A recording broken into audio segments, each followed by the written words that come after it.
Roll and action. Bismillahirrahmanirrahim. Assalamualaikum warahmatullahi wabarakatuh. Waalaikumsalam warahmatullahi wabarakatuh. Alhamdulillah wassalatu wassalamu ala asrofil anbiya'i wal mursalin sayyidina wa maulana Muhammadin wa ala alihi wa sahbihi ajmain. Rabbi sahri sadri wa yassirli amri wahlul 'uqdatam min lisani yafqahu qawli. Amin. Pertama-tama marilah kita haturkan puji syukur kita kehadirat Allah Subhanahu wa taala yang telah melimpahkan segala nikmat dan karunia kita sehingga kita masih diberi kesehatan, masih bisa menjalankan ibadah puasa di bulan Ramadan tahun ini. Ibu-ibu yang dirahmati Allah, perkenankanlah saya di sini untuk menyampaikan sedikit wacana tentang kenalan dengan pintu-pintu surga.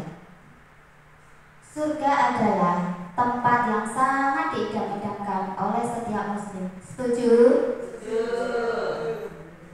Rasulullah Shallallahu Alaihi Wasallam mengajarkan bahwa surga memiliki 8 pintu yang berbeda. Masing-masing memiliki keutamaannya sendiri-sendiri.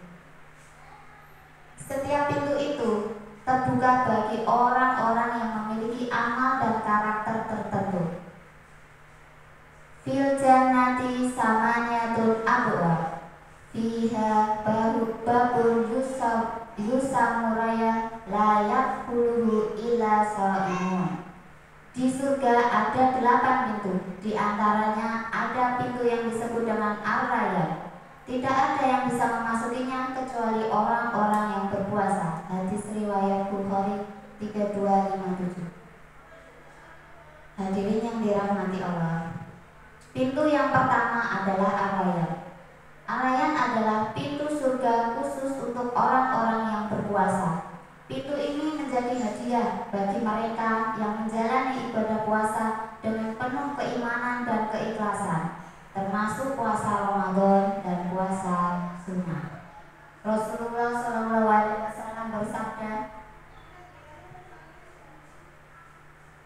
di surga ada sebuah pintu yang dinamakan Ar-Rayyan. Pada hari kiamat, orang-orang yang berpuasa akan masuk melalui pintu tersebut dan tidak ada yang lain yang dapat memasukinya. Hadis riwayat Bukhari dan Muslim. Pintu yang kedua adalah As-Shadaqah. As-Shadaqah adalah pintu yang diperuntukkan bagi mereka yang gemar bersedekah.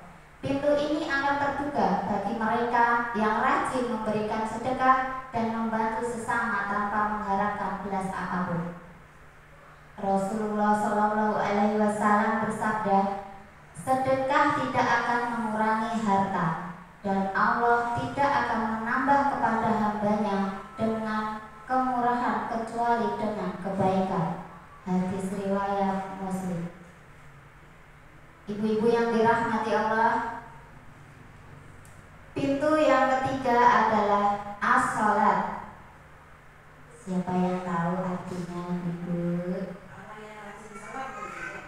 Iya. As-salat adalah pintu bagi mereka yang menjaga salatnya dengan konsisten dan penuh kekhusyukan. Menjaga sholat 5 waktu dan menjalankannya dengan penuh perhatian adalah cara untuk memasuki pintu ini, Ibu. Rasulullah SAW bersabda, amal pertama yang dihisab pada hari kiamat adalah sholat. Jika sholatnya baik, maka amalannya pun juga akan baik. Hadis riwayat Tirmidzi. Ibu-ibu yang dirahmati Allah, memasuki pintu yang keempat, yaitu al-jihad. Al-jihad adalah pintu bagi mereka yang berjihad di jalan Allah, baik melalui pertempuran yang sah maupun perjuangan dalam bentuk lain, seperti melawan keburukan dalam diri dan masyarakat. Pintu ini terbuka bagi mereka yang berkomitmen untuk menegakkan kebenaran dan keadilan. Rasulullah Shallallahu Alaihi Wasallam bersabda, Barang siapa yang berjuang di jalan Allah hingga dia mati atau menang, maka dia akan masuk ke dalam surga. Hadis riwayat Bukhari dan Muslim. Pintu yang kelima yaitu al-zikr. Apa ibu-ibu? Ya, al-zikr ini adalah pintu bagi mereka yang selalu menjaga zikirnya dan senantiasa mengingat Allah Subhanahu wa ta'ala. Zikir adalah cara untuk mendekatkan diri kepada Allah dan mendapat ketenangan hati.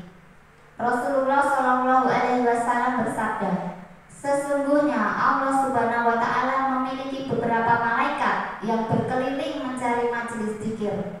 Maka apabila mereka menemukannya, mereka duduk di sana dan membentangkan sayap-sayap mereka hingga ke langit dunia.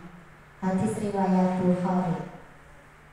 Itu yang keenam adalah al-kaziminal ghaidh wal afina, adalah pintu bagi mereka yang mampu menahan amarah dan memaafkan kesalahan orang lain.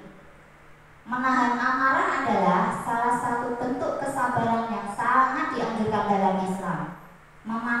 Memaafkan adalah sifat mulia yang menunjukkan kebesaran hati dan keimanan yang tinggi.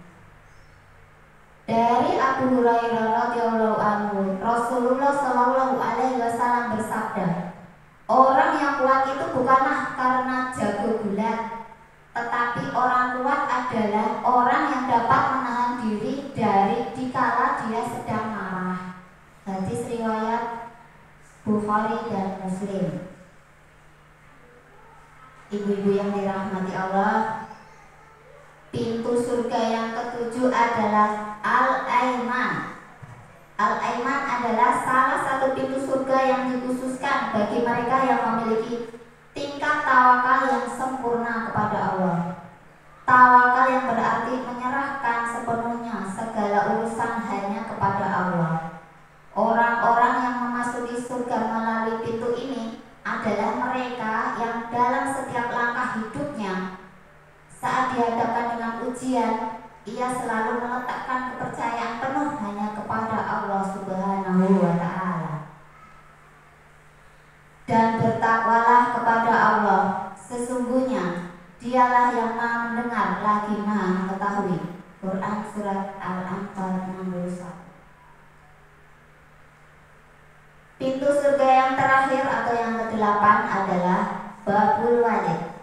Babul Walid adalah pintu surga bagi mereka yang berbakti kepada orang tua. Berbakti kepada orang tua adalah salah satu amalan yang sangat dicintai oleh Allah Subhanahu wa ta'ala dan memiliki pahala yang sangat besar. Dengan berbakti kepada orang tua, kita tidak hanya mendapatkan doa dan ridho mereka, tetapi juga mendapatkan ridho dari Allah Subhanahu wa ta'ala. Rasulullah Shallallahu Alaihi Wasallam bersabda, orang tua adalah pintu surga paling tengah. Jika mau, kau boleh menyanyikan pintu tersebut atau kau boleh merawatnya. Hadis riwayat At-Tirmidzi dan Ibnu Majah. Ibu-ibu yang dirahmati Allah, kira-kira nih kita mau masuk surga lewat pintu yang mana? Semua. Alhamdulillah, semoga kita semua bisa masuk surga dari pintu berbagai arah dengan kita menjalankan apa yang telah dianjurkan oleh Allah. Terima kasih, semoga bermanfaat. Semoga kita dimudahkan untuk memasuki pintu-pintu surga yang ada. Amin. Wallahu a'lam. Wassalamualaikum warahmatullahi wabarakatuh.